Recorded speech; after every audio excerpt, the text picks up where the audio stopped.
નમસ્કાર વિદ્યાર્થી મિત્રો, તમારા બધાનું હાર્દિક સ્વાગત છે. ઓક્સફોર્ડ સ્કૂલ દ્વારા જે ઓનલાઈન ટીચિંગ આપવામાં આવે છે એમની અંદર આપણે આ ત્રીજા પ્રકરણનો અભ્યાસ કરી રહ્યા છીએ. એમાં આપણે આગળના લેક્ચરની અંદર ઓક્સિજનનું વહનનો અભ્યાસ કરીએ છીએ. એ પણ આપણે કરી ગયા છીએ. પહેલાં એમનું રિવિઝન કરી લઈએ, ત્યારબાદ એના ઉપરથી ડિટેલમાં જઈએ અને કાર્બન ડાયોક્સાઇડના વહનનો અભ્યાસ કરીએ. તો આજે ઓક્સિજન છે એમના વહનની વાત કરીએ તો પહેલાં તો આપણે આરબીસીની વાત કરવી પડે. આરબીસીના આપણે નામ કીધા હતા, ઇરિથ્રોસાઇટ હતા અથવા તો રેડ બ્લડ કોર્પસલ્સ. રુધિરની અંદર સૌથી વધારે માત્રામાં જોવા મળે. કોષ કેન્દ્ર ગેરહાજર હોય છે. 120 દિવસનું આયુષ્ય હોય છે. લાલ અસ્થિ મજ્જામાં બને છે, બરોળમાં નાશ પામે છે. કેમ કે બરોળ છે એનું સંગ્રહ સ્થાન અથવા તો કબ્રસ્તાન પણ કહી શકીએ. રક્તગણમાં જે લાલ રંગનું પ્રોટીન હોય છે એને આપણે હિમોગ્લોબિન તરીકે ઓળખીએ છીએ. હિમોગ્લોબિનની અંદર 4 હિમસમૂહ હોય. એક હિમસમૂહ સાથે એક ઓક્સિજન O2નો અણુ જોડાય એટલે 4 હિમસમૂહ હોવાના કારણે 4 O2 જોડાઈ શકે છે. સેન્ટરમાં Fe છે. એના નિર્માણ માટે ખાસ Feની જરૂર પડે. તો અહીંયા આપણે વાત કરી હતી કે શા માટે, મતલબ રુધિરવાહિની છે એમનો રંગ હતો એ ચળકતા લાલ રંગનો હતો, કારણ કે HbO2 હિમોગ્લોબિન અને ઓક્સિજન જોડાય અને HbO2નું નિર્માણ કરે છે. તો HbO2નું નિર્માણ ક્યારે થાય અને ક્યારે ન થાય એમના ઉપર ઘણી બધી વસ્તુ ડિટેલ આપણે અભ્યાસ કરી ગયા. કેમ કે બે જગ્યા ઉપર બંનેમાં ફોકસ કરવાનું, CO2 હોય કે O2નું વહન હોય.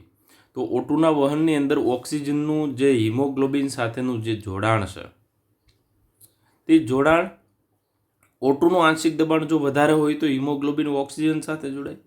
પરંતુ આ એક તો પરિસ્થિતિ હતી, એમના સિવાયની બે વધારાની પરિસ્થિતિ એટલે CO2નું આંશિક દબાણ, હાઇડ્રોજન આયનની સાંદ્રતા, તાપમાન, આવા ઘણા બધા પરિબળો છે એ અસર પહોંચાડે છે. વાયુકોષની વાત કરીએ તો વાયુકોષની અંદર નીચું તાપમાન, PO2ની વધુ સાંદ્રતા, PCO2 મતલબ આંશિક દબાણ જે કાર્બન ડાયોક્સાઇડ છે એમનું ઓછું પ્રમાણ, H+ છે એમની ઓછી સાંદ્રતા એટલે pH વધારે છે વાયુકોષમાં.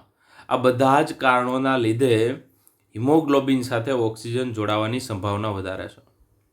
એમનાથી વિરુદ્ધ આપણે વાત કરીએ તો પેશીની અંદર ખાસ યાદ રાખજો, તો પેશીની અંદર તાપમાન વધારે છે, H+ વધારે છે, CO2 વધારે છે, ઓક્સિજન ઓછું છે. આ બધા કારણો એવા છે કે HbO2ને તોડવામાં મદદ કરે છે. એટલે અહીંયા જે હિમોગ્લોબિન ઓક્સિજન સાથે જોડવામાં મદદ કરે અને પેશીમાં હૃદય દ્વારા, મેં આખું તમને સમજાવ્યું કે હૃદય દ્વારા જે પમ્પિંગ થાય અને આખા શરીરની પેશી સુધી આ HbO2 પહોંચે અને Hb પેશીમાં તૂટે છે, વિયોજન થાય છે. તો એનો આપણે વિયોજન વક્રની વાત કરી હતી. વિયોજનનો મતલબ થાય છે HbO2 છે એ તૂટે છે Hb+O2. આ ક્રિયાને આપણે વિયોજન કહીએ છીએ. પણ અહીંયા આપણે ગ્રાફ યાદ રાખવાનો છે, બરોબર છે. હિમોગ્લોબિનની ઓક્સિજન સાથેની મતલબ સંતૃપ્તતાની ટકાવારી જોઈ હતી, કોન્સન્ટ્રેશન બેઝ જોયું હતું એમનો આપણે ગ્રાફ જોયો તો એમની પણ વાત કરી હતી. તો કોણ જોડે છે, તો બે જગ્યાએ વાયુકોષ્ઠ અને પેશીમાં કેવી પરિસ્થિતિ છે એમની ધ્યાન રાખવાનું છે. એમનો આલેખ જોયો તો ઓક્સિજનની સાથે હિમોગ્લોબિનની સંતૃપ્તતાની ટકાવારી અને વર્સિસ ઓક્સિજનનું જે આંશિક દબાણ mmHg હતું એમની અંદર લેતા હતા. આ જે ગ્રાફ છે વિદ્યાર્થી મિત્રો એ નીટ માટે ખૂબ જ અગત્યનો છે. આપણે સ્પેશિયલી આ પોઈન્ટ છે નીટ અંતર્ગત અત્યારે નીટની અંદર કઈ રીતના કેવા પ્રશ્નો પૂછાય તો એના આધારે આ જે પોઈન્ટ છે એનો આપણે ડિટેલમાં અભ્યાસ કરવાનો. તો પહેલું આપણે જે ગઈકાલનો પોઈન્ટ હતો એનો આપણે ડિટેલમાં અભ્યાસ કરીએ. આ ગ્રાફ આપણે જોયો તો યાદ રાખજો, બોહર અસર, હાલ્ડેન અસર, આવી જે અસરની આપણે ગઈકાલે વાત કરી પણ એનો ડિટેલમાં અભ્યાસ આજ કરવાનો. તો અહીંયા તમે જોઈ શકો કે જ્યારે CO2 વધારે છે, હાયર લેવલમાં છે, તો જ્યારે CO2 અહીંયા જો CO2 વધારે છે ત્યારે ગ્રાફ છે એ જમણી બાજુ ખસે છે. મતલબ આ એક પોઈન્ટ યાદ રાખવાનો કે મતલબ આ જે પોઈન્ટ છે એ જમણી બાજુ ખસે. અહીંથી આવી રીતના. જ્યારે O2 છે, બરોબર છે, એ રિયલમાં વધારે એફિનિટી, વધારે હિમોગ્લોબિન સાથે જોડાણ ક્ષમતા ધરાવે છે, બરોબર છે. ત્યારે જે ગ્રાફ છે એ ડાબી બાજુ ખસે છે. એટલે અહીં હાયર HbO2 એફિનિટી, ત્યારે કઈ બાજુ ખસે? તો કે ડાબી બાજુ. તો કોઈ પણ ગ્રાફ છે એ તમારે આ જે પોઈન્ટ છે ડાબી બાજુ કઈ રીતના ખસે, જમણી બાજુ ક્યારે ખસે, તો આ એક પોઈન્ટ ખાસ યાદ રાખવાનો. આ પોઈન્ટ ઉપર તમને બોહરની અસર યાદ આવશે. તો HbO2 છે એ કઈ પરિસ્થિતિમાં તૂટે છે, વિયોજન થાય છે, એમના આધારે, એમાં CO2 નો શું ફાળો છે, એમના આધારે અલગ અલગ વૈજ્ઞાનિકોએ અસર આપેલી છે. એ આજે આપણે અભ્યાસ કરવાનો છે. ત્યારબાદ ડિટેલમાં આપણે અભ્યાસ કરીએ તો આ ક્વેશ્ચન આપણા માટે અતિ આવશ્યક. શા માટે 100 ml રુધિર છે 5 ml O2 નું જ વહન કરે છે? એ ક્વેશ્ચન ડિટેલમાં આપણને થાય. તો આ પોઈન્ટ મહત્વનો છે અને ખાસ સમજવા જેવો છે. તો માની લો કે આ બધી ફેક્ટ બાબત છે આપણા શરીરની. આખી સ્લાઇડ પરથી તમે જોઈ શકો. 1 ગ્રામ હિમોગ્લોબિન, કેટલું છે હિમોગ્લોબિન? 1 ગ્રામ હિમોગ્લોબિન છે તો 1.34 ml O2 નું વહન કરે. અસત્ય બાબત છે. 1 ગ્રામ હિમોગ્લોબિન 1.34 ml O2 નું વહન કરે. તો 100 ml રુધિરની આપણે વાત કરીએ છીએ તો 100 ml માં 15 ગ્રામ રુધિર, મતલબ 15 ગ્રામ હિમોગ્લોબિન. તો 1 ગ્રામે 1.34 ml, તો 15 ગ્રામે કેટલા એવું થાય? તો 15 ગુણ્યા 1.34, એટલે કે આનો જે જવાબ છે વિદ્યાર્થી મિત્રો એ મને મળે છે 20.1 ml O2. સાંભળજો, 1 ગ્રામે કેટલું વહન કરે છે? 1.34. 100 ml રુધિર હોય ત્યારે 15 ગ્રામ, 15 ગુણ્યા 1.34 કરીશ એટલે 20.1 ml. રિયલમાં 100 ml કેટલું વહન કરવું જોઈએ? તો કે 20.1 ml. પરંતુ આપણે અભ્યાસ કર્યા એ પ્રમાણે જોઈએ તો કેટલા ml ની વાત કરી? 5 ml. તો આ 5 ml રિયલમાં કઈ રીતના આવે છે એમની આપણે વાત કરવાની છે. તો આજે રિયલમાં 97% ઓક્સિજનનું વહન હિમોગ્લોબિન દ્વારા થાય છે, બાકીનું 3% તો રુધિર રસ દ્વારા થાય છે. તો 20 આપણે રિયલમાં 100 કહીએ તો 97 એ કેટલા, એવું આપણે ફાઇન્ડ કરવાનું થાય, બરોબર છે. એટલે પેલું તમને ખબર પડી ગઈ કે 1 ગ્રામ હિમોગ્લોબિન બરાબર 1.34 ml O2 નું વહન કરે. 100 ml રુધિર બરાબર 15 ગ્રામ હિમોગ્લોબિન છે એમનું વહન કરે. 15 ગ્રામ ગુણ્યા હું, મતલબ જે 100 ml માં 15 ગ્રામ હિમોગ્લોબિન હતું એમાં એ લેખે આપણે ગણતરી કરી તો 20.1 ml O2 100 ml રુધિર છે એ વહન કરવું જોઈએ. તો પહેલાં તો આપણે એવું કહી શકીએ કે 3% આરબીસી વગર જે રુધિર રસ છે એમના દ્વારા વહન થાય. 97% કોના દ્વારા થાય છે? તો કે 97% વહન છે એ આરબીસીમાં હિમોગ્લોબિન છે એમના દ્વારા વહન થાય. એટલે આ 97% લેશું.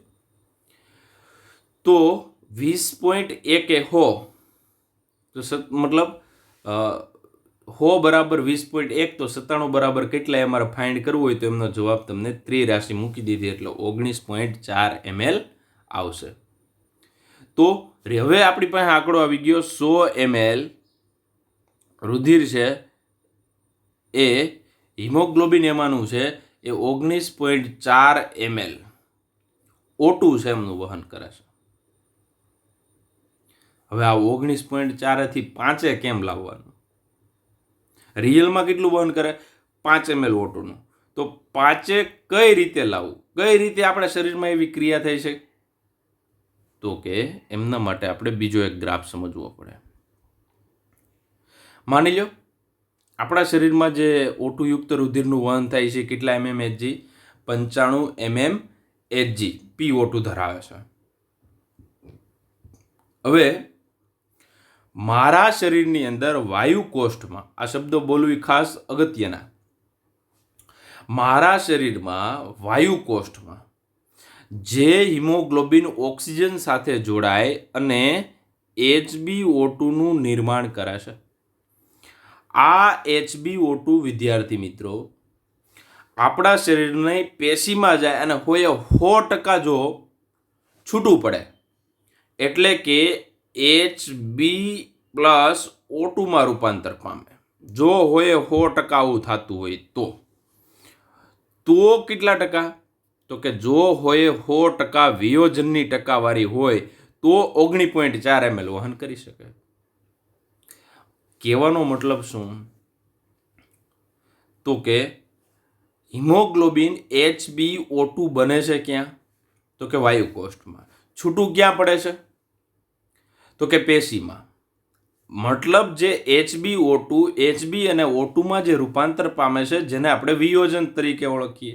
વિયોજન મતલબ છૂટું પડવું, ડિસોસિએશન, એસોસિએશન એટલે ભેગું થવું. તો આ જે મતલબ ડિસોસિએશન છે એ કેટલા ટકા થાય છે? તો કે જો હોય 100%, જે અહીંયા ફેફસાની અંદર વાયુકોષ્ઠની અંદર જે HbO2 બન્યું હતું એ વાયુકોષ્ઠમાં બનેલું જે HbO2 પેશીમાં જાય અને પેશીમાં હોય 100% એ છૂટું પડે તો એ કેટલા ml ઓક્સિજનનું વહન કરે? તો કે 19.4 ml. પરંતુ આપણી જો દેહધાર્મિક પરિસ્થિતિની વાત કરીએ તો દેહધાર્મિક પરિસ્થિતિમાં એ ખાસ કરીને 40 mmHg, બરોબર છે? તો આજે 40 mmHgની વાત કરીએ તો એ છે જો 95 હોય તો 95 mmHgનું 100% ડિસોસિએશન થાય તો 19.4 ml O2નું વહન કરે. પરંતુ આપણી દેહધાર્મિક પરિસ્થિતિ આપણી શરીર પ્રમાણે જોઈએ તો 40 mmHg છે. 40 mmHg ટકે આપણે mmHg જોઈએ તો આપણા વાયુકોષ્ઠમાં જે કાંઈ HbO2નું નિર્માણ થાય છે એ HbO2 અંદાજિત 25% જ વિયોજન પામે છે. મતલબ Hb+O2 કેટલા ટકા? તો કે 25% રૂપાંતર પામે છે અથવા તો ડિસોસિએશન વિયોજન પામે છે. અને બાકીનું 75% છે HbO2ના સ્વરૂપમાં એમને પડ્યું રહે છે.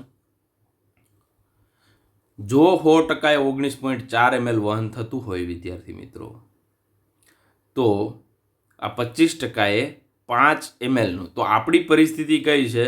આ 5 mlની છે. તો આપણા રિયલમાં જે કાંઈ HbO2 વાયુકોષ્ઠમાં બને ને પેશીમાં જે છૂટું પડે છે એ છૂટું કેટલા ટકા પડે છે? 25%.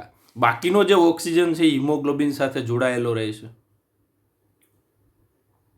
જો 50% વિયોજન થાય તો 10 ml, 75% વિયોજન થાય તો 15 ml અને 100% વિયોજન થાય તો 19.4 ml. પણ કઈ જગ્યાએ? તો કે પેશી છે ત્યાં.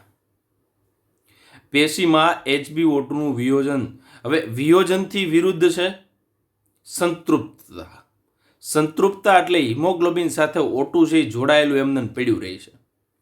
તો છૂટું કેટલું પડ્યું? તો કે અહીંયા આપણે એવી રીતના સમજી શકીએ કે છૂટું કેટલું પડ્યું છે? 25%. તો જોડાયેલું કેટલું રહ્યું? 75%. જો છૂટું પડવાની ટકાવારી વિયોજનની ટકાવારી છે એના આધારે જોઈએ તો 5 ml જ O2નું વહન કરે છે. તો આપણે આ દેહધાર્મિક પરિસ્થિતિ છે, આ દેહધાર્મિક પરિસ્થિતિ. હવે તમે માની લો કે બહુ દોડો છો, બહુ ભારે કસરત કરો છો, કલાક જેવી કસરત કરો છો, તો આ જે હિમોગ્લોબિન અથવા તો ઓક્સી હિમોગ્લોબિન છે, HbO2 છે, એ HbO2 છે એમનું વિયોજન ભારે કસરત કરો ત્યારે 75% જેટલું થાય છે. કેમ કે એવા સમયે ભારે કસરત દરમિયાન આપણે પેશીઓને વધારે ઉર્જાની જરૂર હોય છે. વધારે ઉર્જાની જરૂર હોય છે એટલે વધારે ઓક્સિજનની પણ જરૂર પડે એમને મુક્ત કરવા માટે. તો આ વધારે ઓક્સિજન છે એ છૂટો પડે છે, વપરાય છે, જેમના કારણે HbO2 વધારે તૂટે છે. અને આ HbO2 વધારે તૂટે છે, માની લો 75% તૂટે છે, ત્યારે આપણા શરીરમાં જે ઓક્સિજન ટ્રાન્સપોર્ટ છે એ વધારે થઈ છે. મતલબ 100 ml રુધિર છે ત્યારે એવા કેસની અંદર 15 ml. મતલબ આપણા શરીરના હિમોગ્લોબિન છે એમની પાસેની જે પરિસ્થિતિ તમે સમજો કે વધુમાં વધુ કેટલું વહન કરી શકે? 19.4 ml. રિયલમાં વહન કેટલું કરે છે? 5 ml. 5 ml જ કોના આધારે વહન કરે છે? તો કે વિયોજનની ટકાવારીના આધારે આપણે આ સમજાવી શકીએ. તો આજે દેહધાર્મિક પરિસ્થિતિએ 40 mmHg PO2નું કોન્સન્ટ્રેશન હોય છે, બરોબર છે. ત્યારબાદ 30 ભારે કસરત કરીએ ત્યારે અંદરની વાત કરીએ તો ઓક્સિજનનું પ્રમાણ એકદમ ઘટી જાય છે એટલે HbO2નું વિયોજન વધારે થાય છે. તો આ જે પોઈન્ટ છે એ ખાસ નીટ માટે અગત્યનો કહી શકીએ આપણે. તો આ જે પોઈન્ટ નીટ માટે અગત્યનો હોય તો આવી રીતના તમે વ્યવસ્થિત સમજી શકો છો. અને આ પાછું તમારી બુકમાં ક્યાંય આપેલું હશે નહીં. આ ડિટેલમાં ઇન્ફોર્મેશન છે. તો શા માટે 5 ml આવ્યું એ હવે તમને કદાચ વ્યવસ્થિત રીતે ખબર પડી ગઈ. અને આ કઈ રીતના 19.4 આવી એની પણ કેલ્ક્યુલેશન મેં તમને સમજાવી. ત્યારબાદ કાર્બન ડાયોક્સાઇડનું વહન. આ પણ એવો જ પોઈન્ટ છે હેલો પોઈન્ટ, પણ સ્ટેપ બાય સ્ટેપ તૈયાર કરવો પડે. તો આપણે આગળ આ CO2નું વહન છે એ કોના દ્વારા? તો કે 20 થી 25% રક્તકણ અને રક્તકણમાં કાર્બોમિનો શું છે આપણે જોઈએ આકૃતિ દ્વારા. 70% બાયકાર્બોનેટ સ્વરૂપે અને 60% રુધિર રસ દ્વારા. સામે O2 છે એ 3% જ રુધિર રસ દ્વારા વહન પામે. અહીંયા કેટલા ટકા છે? 60% રુધિર રસ દ્વારા વહન પામે. તો રુધિર રસ દ્વારા કઈ રીતના વહન પામે એ તો હાવ હેલું છે, આઈને યાદ રહી જાય તમને, અને તમને રિએક્શન આવડે પણ છે. ખાલી મારે તમને યાદ કરાવવાનું છે. તો આ 60%ની જો હું વાત કરું તો 60%ની અંદર H2O પ્લસ CO2 શું બનાવી નાખે? તો કે H2CO3. આવું બને ક્યાં? નિર્માણ ક્યાં પામે? તો કે જ્યાં કાર્બન ડાયોક્સાઇડ વધારે છે. કાર્બન ડાયોક્સાઇડ વધારે ક્યાં હશે? પેશીમાં. તો પેશીમાં શું બનશે? H2CO3. આ H2 અથવા H2CO3 છે એ વાયુ કોષ્ઠમાં આવે અને H2O પ્લસ CO2 છે એમાં વિભાજન પામે. પૂરું. આવી રીતના કેટલા ટકા CO2નું વહન થાય છે? તો કે અંદાજિત 7%, જે રુધિર રસની અંદર ઓગળીને થાય છે. એટલે આ રીતના ઓગળે છે. તો સામાન્ય રીતે પાણી હોય છે એ થોડું ઘણું એસિડિક હોય છે, કારણ કે આ H2CO3 બને ને H2CO3 છે એ વિભાજન પામે H પ્લસ અને HCO3 માઇનસ. H પ્લસ એમના કારણે pH હોય છે એ એસિડિક હોય છે, કેમ કે વાતાવરણમાંનો જે કાર્બન ડાયોક્સાઇડ છે એ પાણીમાં ઓગળી શકે. કાર્બોનિક એસિડ પણ કહી શકીએ. તો એમનું નિર્માણ પણ કરે છે. તો પેલું 20 થી 25% કાર્બોમિનો સ્વરૂપે, 70% બાયકાર્બોનેટ. તો હવે આપણે બે જ અભ્યાસ કરવાના, 20 થી 25% અને 70%, પણ આ બંને અત્યંત મહત્વના છે. પેલું આપણે જોઈએ. પેલું છે 20 થી 25% કોના દ્વારા થાય છે? કાર્બોમિનો. કાર્બોમિનો એટલે શું? તો કે શબ્દ સમજો. કાર્બો અમીનો, બે શબ્દ. તો આ કયું ગ્રુપ કહેવાય? Amino group, NH2. તો હિમોગ્લોબિન છે એમની સાથે, હિમોગ્લોબિનમાં પ્રોટીનની શૃંખલા હોય છે. મતલબ એ પ્રોટીન 2 આલ્ફા 2 બીટા વાત કરી હતી, એના જે અમીનો એસિડ છે તો એના છેડાના જે અમીનો એસિડ છે એનું કયું ગ્રુપ? તો કે અમીનો એસિડ હોય તો એની અંદર એમિનો ગ્રુપ હોય છે.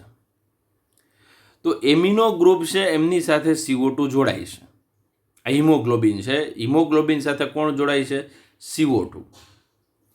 તો આજે હિમોગ્લોબિનનું મતલબ આજે હિમોગ્લોબિન છે એમનું NH2 અને આ CO2 જોડાય એટલે શું બનાવી નાખ્યું તમે જો?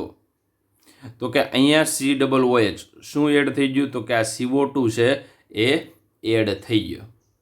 તો આજે બનાવ્યું એ શું બની ગયું? કાર્બોમિનો હિમોગ્લોબિન. આ 20 થી 25% બને છે, રક્તકણની અંદરનો જ ભાગ છે. તો કઈ રીતના બને છે? ક્યારે બને? તો કે કઈ રીતના બને એ તમને અહીંયા મેં યોગ્ય આકૃતિ દ્વારા સમજાવ્યું. ક્યારે બને? તો કે જો PO2 ઓછું હોય અને PCO2 વધારે હોય તો જ આ વસ્તુનું નિર્માણ થાય. તો આવું કઈ જગ્યાએ જોવા મળે? તો કે જે પેશી છે તો પેશીની અંદર PCO2 વધારે છે અને PO2 છે, અહીંયા તમે જોઈ શકો છો નીચે કે PO2 પેશીમાં વધારે છે, જો PCO2 વધારે અને PO2 ઓછું હોય ત્યારે કાર્બોમિનો નિર્માણ પામે છે. હવે તૂટે ક્યારે એ, તો કે વાયુ કોષ્ટમાં આના કરતાં ઊંધી પરિસ્થિતિ છે. PCO2 છે એ ઓછું છે અને PO2 કેવું છે, વધારે છે.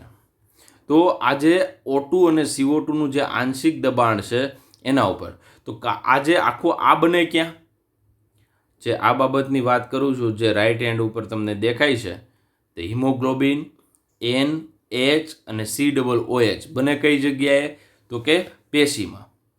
તૂટે કઈ જગ્યાએ, તો આજે રાઉન્ડ કરું છું એ ભાગ એ નિર્માણ ક્યાં પામે છે, તો કે વાયુ કોષ્ઠમાં છૂટું પડે છે. મતલબ આનાથી આજે ઊંધું રિએક્શન થાય છે આવી રીતના. જ્યારે આવી રીતના રિએક્શન ક્યારે થશે, તો કે પેશીમાં. પેશીમાં શા માટે થાય, તો મેં તમને સમજાવ્યું પેશીમાં PCO2 છે એમનું પ્રમાણ 45 mmHg છે, PO2 છે 40 mmHg છે. તો 45 mmHg PCO2નું જે દબાણ છે, મતલબ થોડુંક વધારે દબાણ કહી શકાય ઓક્સિજન કરતાં કાર્બન ડાયોક્સાઇડનું. તો પેશીમાં કાર્બન ડાયોક્સાઇડ વધારે છે અને પેશીમાં કાર્બન ડાયોક્સાઇડ વધારે છે એટલે આ HBNH સ્વરૂપે નિર્માણ પામે છે અને એ રુધિર દ્વારા વહન પામીને ફેફસાના વાયુકોષ્ઠ સુધી પહોંચે અને વાયુકોષ્ઠમાં HBNH છે એમનું વિભાજન થાય HBNH2 અને CO2. આ CO2 છે એ આપણે ઉશ્વાસની ક્રિયા દ્વારા શરીરની બહાર કાઢી નાખીએ છીએ. એટલે કે પેશીમાં હિમોગ્લોબિન સાથે જોડાયેલ CO2 વાયુકોષ્ઠમાં કેવો થાય છે, મુક્ત થાય છે. તો પહેલું આપણે બે સ્વરૂપ જોયા, એક તો રુધિર રસ દ્વારા અને બીજું કાર્બોમિનો સ્વરૂપે. તો કાર્બોમિનો સ્વરૂપ પણ તમે જુઓ બધી જગ્યાએ. આપણે આગળ ઓક્સિજનના વહનની અંદર પણ આ પરિસ્થિતિ હતી, યાદ કરો. આ જ પરિસ્થિતિ યોગ્ય રીતે જો યાદ રાખવામાં આવે તો 2 થી 3 જગ્યાએ તમને ફાયદો મળશે. હજી એક જગ્યાએ આમનો ફાયદો રહેશે. ત્યારબાદ આપણે આગળ વાત કરીએ તો બાયકાર્બોનેટ સ્વરૂપે. હવે બાયકાર્બોનેટ સ્વરૂપે એટલે શું, તો કે એમના માટે આપણે ડિટેલમાં 2 આકૃતિનો અભ્યાસ કરવો પડશે. તો બાયકાર્બોનેટ તરીકેની જો વાત કરું તો લગભગ 70% CO2 છે બાયકાર્બોનેટ સ્વરૂપે, એ પણ કોના મદદથી, તો કે RBCની મદદથી વહન પામે છે. તો બાયકાર્બોનેટ સ્વરૂપે કઈ રીતના વહન પામે છે એમની આપણે વાત કરીએ, પણ ડિટેલમાં વાત કરવાની છે. અને આ આવડે તો બીજી 3 વસ્તુ આવડશે, કેમ કે આ પોઈન્ટ થોડોક મહત્વનો છે. તો આ ટોટલી ક્યાં જાય છે, ઇરિથ્રોસાઇટ RBCમાં 70% બાયકાર્બોનેટ સ્વરૂપે વહન પામે. સૌ પ્રથમ CO2 છે એ પાણી સાથે સંયોજાય છે, કેમ કે આજે CO2 અને H2O આ દુનિયાનો સૌથી ઝડપી ઉત્સેચક આ કાર્બનિક એનહાઇડ્રેટ છે અને કામ કરવા માટે ઝીંકની જરૂર પડે. તો કાર્બનિક એનહાઇડ્રેટ દુનિયાનો સામાન્ય રીતે જે ક્રિયા થતી હોય એના કરતાં 5 ગણા વધારે દર કહી શકીએ. આમ તો 10 લાખ ગણો વધારે કહી શકો તો પણ કહી શકીએ, જે આપણે જૈવિક અણુમાં અભ્યાસ કરશું. તો રુધિર રસમાંનો જે CO2 છે એ રુધિર રસમાંનો CO2 RBCમાં દાખલ થઈ કોષમાંના પાણી સાથે રિએક્શન કરે એટલે CO2 પ્લસ H2O. આ પ્રક્રિયા કાર્બનિક એનહાઇડ્રેઝ, પાછળ એ શબ્દ લાગે છે હાઇડ્રેઝ, તો પાછળ આવો એ જ શબ્દ લાગતો એનો મતલબ તમારે સમજવાનો છે કે એ એક પ્રકારનો ઉત્સેચક છે. દુનિયાનો સૌથી ઝડપી ઉત્સેચક એટલે કાર્બનિક એનહાઇડ્રેઝ, અને એને કામ કરવા માટે ઝીંકની જરૂર પડે એટલે CO2 પ્લસ H2O બેને ભેગા કરી અને H2CO3 બનવાનું કામ પણ કાર્બનિક એનહાઇડ્રેઝ કરે છે. અને કાર્બનિક એનહાઇડ્રેટ બીજું કામ એ પણ કરે છે, અહીંયા તમે Ca લખો એનો મતલબ થયો કાર્બનિક એનહાઇડ્રેટ, તો આ જે H2CO3 છે એમનું H+ અને HCO3- માં પણ રૂપાંતર કરે છે. તો આ પહેલાં આપણે બાયકાર્બોનેટ સ્વરૂપમાં પહેલું આપણે મહત્વ લખવાનું છે કાર્બનિક એનહાઇડ્રેસનું.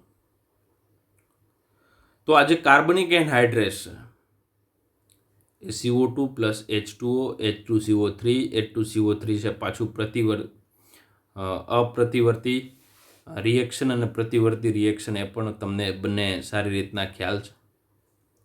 તો CO2 અને H2O છે એ H2CO3 માં રૂપાંતર પામે અને H+ HCO3 માં ત્યારબાદ રૂપાંતર પામે છે. હવે અહીંયા તમને બે વસ્તુ મળી. કઈ બે વસ્તુ? તો કે તમારા બુકમાં અહીંયા સુધીનું જ આપેલું છે. આ થોડુંક આપણે આગળ ડિટેલમાં સમજવા માટે. હવે અહીંયા જે H+ નિર્માણ પામ્યું અને HCO3 છે આપણી પાસે.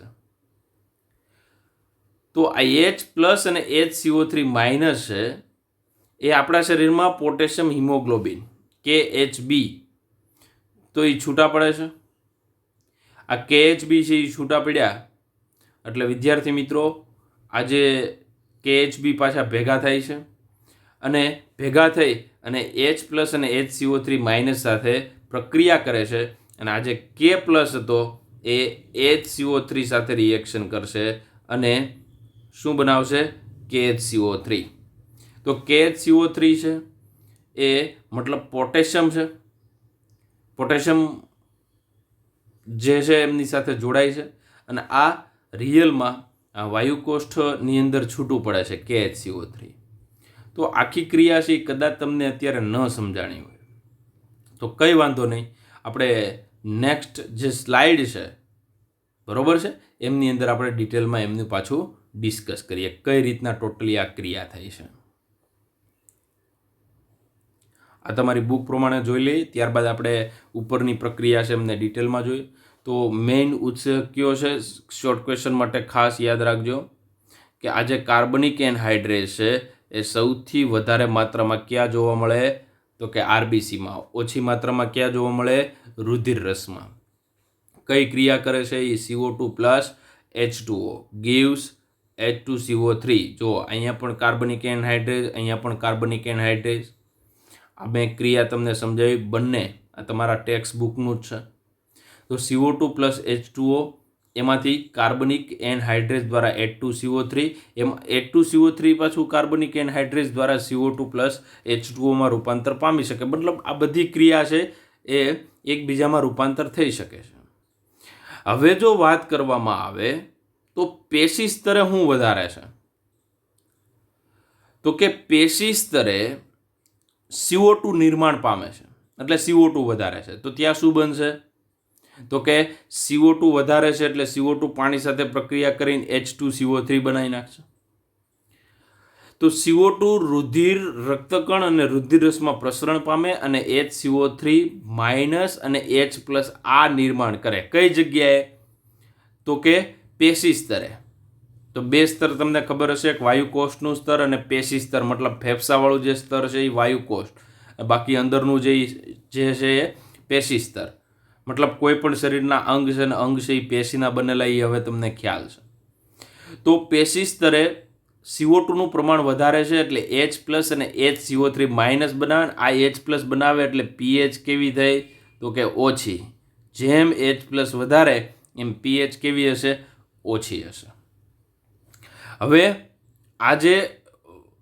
હવે વાયુકોષ્ઠ સ્તરે PCO2 નીચું હોય છે ત્યારે વિરુદ્ધ પ્રક્રિયા થાય. મતલબ આ જે H2CO3 છે એમાંથી CO2 અને H2O બને. તો આ ફેફસાની અંદર આ ક્રિયા થાય છે અને જે પેશી છે એમની અંદર H2CO3 ફોર્મેશન થાય છે. પેશી સ્તરે CO2 બાયકાર્બોનેટ સ્વરૂપે KHCO3 છે, NHCO3 છે એમના સ્વરૂપે ગ્રહણ થાય છે અને વાયુકોષના સ્તરે વહન પામેલ CO2 ને ત્યાં મુક્ત કરે છે એટલે KHCO3 અને NHCO3 છે એ છૂટા પડે છે.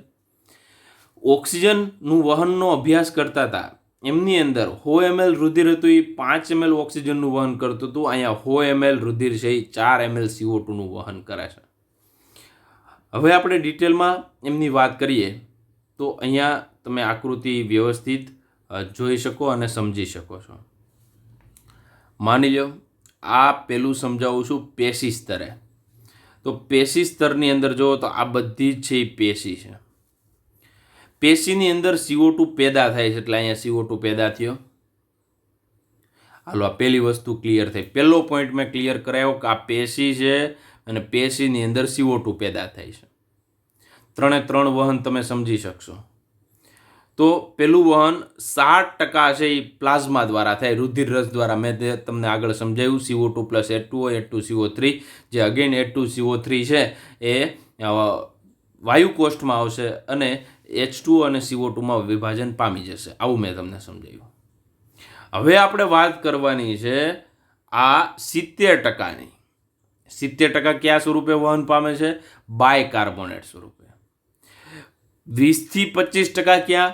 કાર્બોમિનો સ્વરૂપે. તો 20 થી 25%ની જો હું એવરેજ કાઢું તો એ 23% લેખે લખ્યું છે. હવે સમજાણું 23% કઈ રીતના લખ્યું? તો 23 ને 70 એટલે 20 થી 25. આમ જુઓ તો તમે આવી ગણતરી તમે કરો. આ જે ટકાવારી આપણે જોઈતી, તો આ ટકાવારી તમે જુઓ 7 ને 70 77, 77 ને 20 થી 25. હવે 25 એમાં ઉમેરો તો કેટલું થાય? તો 100 ઉપર જતું રહે ને. એટલે અહીંયા 20 થી 25 છે એની એવરેજ લીધી છે. તો એવરેજ કેટલી થાય? 23. 23 ને 7 30, 30 ને 70 100. હવે સમજાણું? તો અહીંયા તમે વ્યવસ્થિત જુઓ તો આ મહત્વની બાબત છે કે આજે પેશીની અંદર આજે પેશી હતી, બરોબર છે, આ પેશીની અંદર CO2 છે એ પેદા થયું. એમાં 60% છે એ 60% પ્લાઝમા રુધિર રસ દ્વારા. 70% અહીંયા તમે જોઈ શકો 70% કોના દ્વારા થાય છે વિદ્યાર્થી મિત્રો? બાયકાર્બોનેટ સ્વરૂપે. આ જે આપણે અભ્યાસ કરી ગયા એમિનો ગ્રુપ વાળું છે એ 23%. હવે આપણે જેના ઉપર ફોકસ કરવાનું છે એ કયો પોર્શન છે? તો કે આ 70% વાળો. અહીંથી એટલો જ અભ્યાસ કરવાનો છે. તો આ CO2 + H2O, આ કાર્બનિક એનહાઇડ્રેટ હું બનાવી નાખ્યું H2CO3. આ કોમન રિએક્શન આપણે ઉપર બે જગ્યાએ જોયું હતું એ. ત્યારબાદ આજે H2CO3 છે એ કાર્બનિક એનહાઇડ્રેટની મદદથી H+ અને HCO3- માં રૂપાંતર પામે છે. તો આજે કાર્બનિક એનહાઇડ્રેટ દ્વારા જે HCO3- છે એ આજે આરબીસીનું જે ફરતી બાજુ જે વચ્ચેનો જે આ શેપ છે એ આરબીસી છે. જે ફરતી મેં બોર્ડર બનાવી લાલ કલરની એ આરબીસીનું પટલ છે. હવે આરબીસીનું એવું પટલ છે કે જે માઇનસ આયનો છે એમને જ પસાર કરી શકે. માઇનસ, દાખલા તરીકે HCO3- છે, Cl- છે, તો એમનું વહન થાય. એને H+, નું વહન નથી થતું. તો આવા પટલને આપણે ડોનન્ટ પટલ તરીકે પણ ઓળખી શકીએ છીએ. તો આ વસ્તુ તમારા બુકમાં ક્યાંય લખેલી હશે નહીં, પણ ક્યાંક આ જે પોઈન્ટ સમજો ત્યારે યાદ રાખજો. હવે અહીંયા તમારી પાસે આ જે HCO3 બન્યો હતો એ આરબીસીની અંદર, કેમ કે કાર્બનિક એનહાઇડ્રેટ સૌથી વધારે ક્યાં હશે? તો કે આરબીસીની અંદર. HCO3 છે એ બહાર નીકળે છે અને બહારની બાજુ તમે જુઓ તો આ NaCl છે. બહારની બાજુ એટલે રુધિર રસ.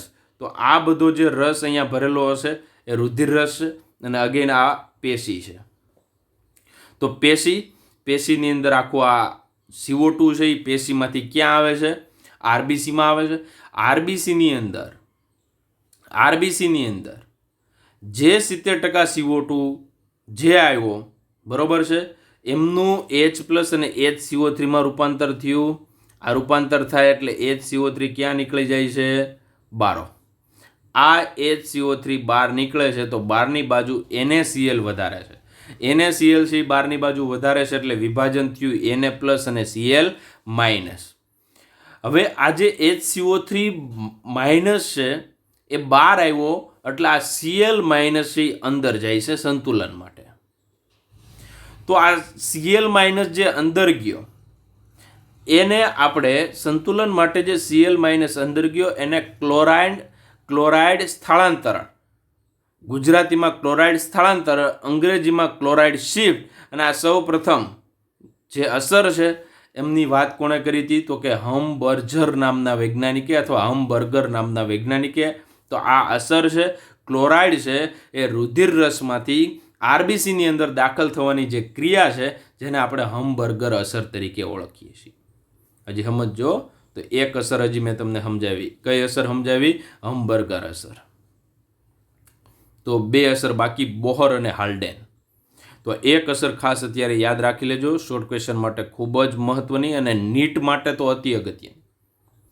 તો આજે જે HCO3 બહાર ગયો, HCO3 બહાર ગયો, જે હજી તો કોઈ આપણે HCO3નું ભવિષ્ય જોયું નથી, પરંતુ NaCl છે એ બહાર વધારે હોય, KCl છે થોડું અંદર વધારે હોય. તો આજે NaCl છે, Na પ્લસ અને Cl માઇનસ. તો Cl ક્યાંથી? તો કે બહારથી ક્યાં આવ્યો? આરબીસીની અંદર. આ ક્રિયાને આપણે ક્લોરાઇડ સ્થળાંતર કહીએ છીએ. આ બધી જ ક્રિયાઓ પેશીના સ્તરે થાય, at the level of tissue છે ત્યાં થાય છે. હવે આજે HCO3 જે આવ્યો હતો, આ HCO3 માઇનસ અહીંયા જે Na પ્લસ હતો એમની સાથે રિએક્શન કરે છે અને NaHCO3 બનાવે છે. આ પેશીના સ્તરે બને છે. પરંતુ NaHCO3 છે એ હવે ક્યાં જશે? તો કે વાયુ કોષ્ઠમાં રુધિર દ્વારા વહન પામીને તો ત્યાં CO2 માં રૂપાંતર પામે છે અને આ CO2 છે એ બહાર નીકળી જશે. તો આ જે પોઈન્ટ ટોટલી આપણે જોયા એ CO2નું વહન છે. આ રિયલમાં વહન છે. તો અહીંયા હજી આપણે આ એક જ પોઈન્ટની વાત કરીએ. આ ટોટલી જે વહન છે એ KHBO2 રિયલમાં KHBO2 છે એ ક્યાં બને છે?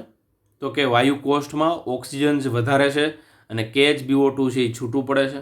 અથવા તો આપણે જે વાત કરતા હતા કે HbO2, આ HbO2ની જ વાત છે. HbO2 અહીંયા જો HbO2 છે એ છૂટું પડે છે પણ KHBO2ના સ્વરૂપમાં વહન પામે છે.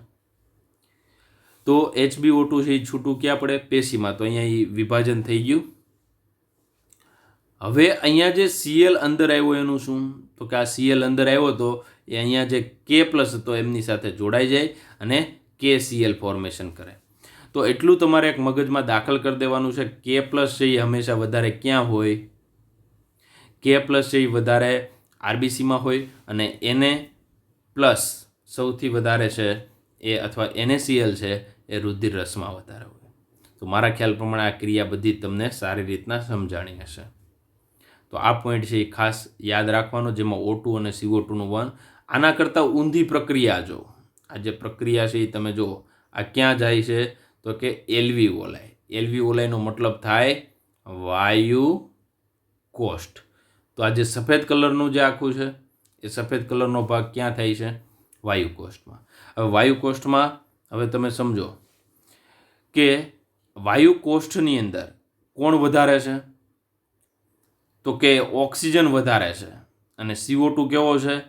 ઓછો છે. રુધિરની વાત કરું અને વાયુ કોષની અંદર ઓક્સિજન વધારે અને CO2 ઓછો છે. તો એવા કેસમાં આ જે રુધિર છે એમની અંદરનું આરબીસી છે. તો આ ટોટલી આરબીસી અને આ છે એ વાયુ કોષ્ઠ છે. ઉપરના કેસમાં પેશી હતી. તો અહીંયા તમે જુઓ તો HCO3 minus plus H plus H2CO3 છૂટું પડે એટલે 70% જે કાંઈ કાર્બન ડાયોક્સાઇડ આવી રીતના બન્યો હતો એ કાર્બન ડાયોક્સાઇડ હવે ક્યાં જતો રહેશે? વાયુ કોષ્ઠમાં. વાયુ કોષ્ઠમાંથી બહાર નીકળી જશે. અને HbO2 આમે છૂટું પડ્યું હતું તો અહીંયા HbO2 છે, ઓક્સિજન વધારે છે એટલે એમનું નિર્માણ થશે. તો આ ઓક્સિજન છે એ રિયલમાં આ વાયુ કોષ્ઠમાંથી અહીંયા આવશે. એમના સિવાય આજે KCl ત્યાં બનતું હતું, અહીંયા KCl છૂટું પડે છે અને Cl માઇનસ એ બહાર નીકળે છે અને Cl માઇનસ બહાર નીકળે છે અને ક્લોરાઇડ પ્રતિસ્થળાંતર. ક્લોરાઇડ પ્રતિસ્થળાંતરનો મતલબ છે ઉપર ક્લોરાઇડ સ્થળાંતર. ક્લોરીન છે એ રુધિર રસમાંથી આરબીસીમાં આવે તો એને ક્લોરાઇડ સ્થળાંતર કહેવાય અને આરબીસીમાંથી જે ક્લોરીન છે એ બહાર નીકળે તો એને ક્લોરાઇડ પ્રતિસ્થળાંતર તરીકે ઓળખે. તો અહીંયા તમે જોઈ શકો આ જે પોઈન્ટ છે એ અતિ આવશ્યક અને મહત્વનો કહી શકીએ. તો આજે NaHCO3 રિયલમાં બન્યું હતું ક્યાં? તો કે પેશી સ્તરે. એ NaHCO3 તમે જુઓ એ છૂટું ક્યાં પડે છે, તૂટે છે ક્યાં? તો કે વાયુ કોષ્ઠમાં જ્યારે ઓક્સિજનનું પ્રમાણ વધારે છે તો NaHCO3 Na+HCO3માં છૂટું પડે. આ HCO3 છે એ અંદર આવે છે, અંદર આવી અને આ CO2 છે એમાં રૂપાંતર પામે છે અને આ CO2 છે એ વાયુ કોષની અંદર જાય અને આપણા શરીરમાંથી બહાર નીકળે છે. તો રિયલમાં NaCO3 મતલબ બાયકાર્બોનેટ છે.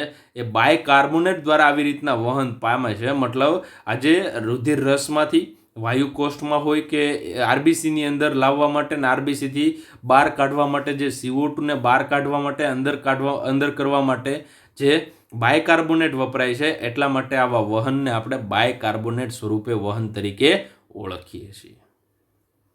તો વિદ્યાર્થી મિત્રો, આજે પોઈન્ટ આપણે અભ્યાસ કર્યો એ બંને આકૃતિ દ્વારા પણ તમે સરળ રીતે અભ્યાસ કરી શકો છો અને આપણું ગ્રુપ પ્રમાણે જેટલું ભણ્યા છીએ એના પ્રમાણે તમે અભ્યાસ એના કરતાં ડિટેલમાં અભ્યાસ છે અને આ કદાચ 1-2 વાર સમજવાનો પ્રયત્ન કરવો, લખવો તો એકાદ વાર લખાઈ જાય મોઢે, પછી આપણે શું કરવાનું, વ્યવસ્થિત એકવાર પાછું જોવાનું અને વાંચવાનું.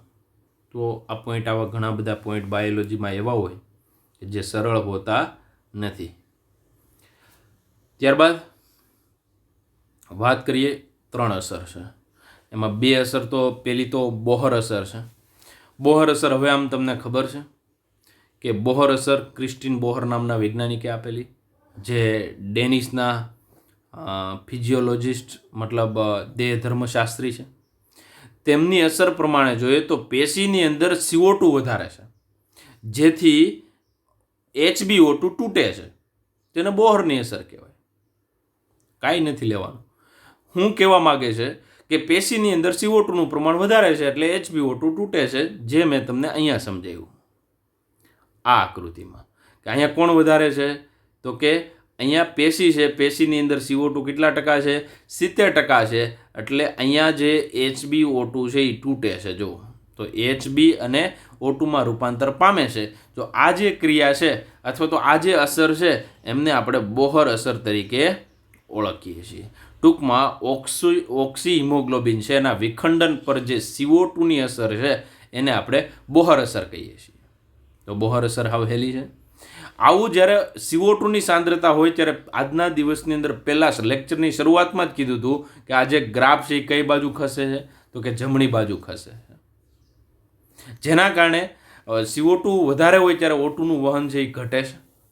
મતલબ હિમોગ્લોબિન છે એ ઓક્સિજન સાથે ઓછો જોડાય છે. તો એ હાવ શરૂઆતમાં જ જોયું હતું. આ ટોટલી કોન્સન્ટ્રેશન બેઝ છે.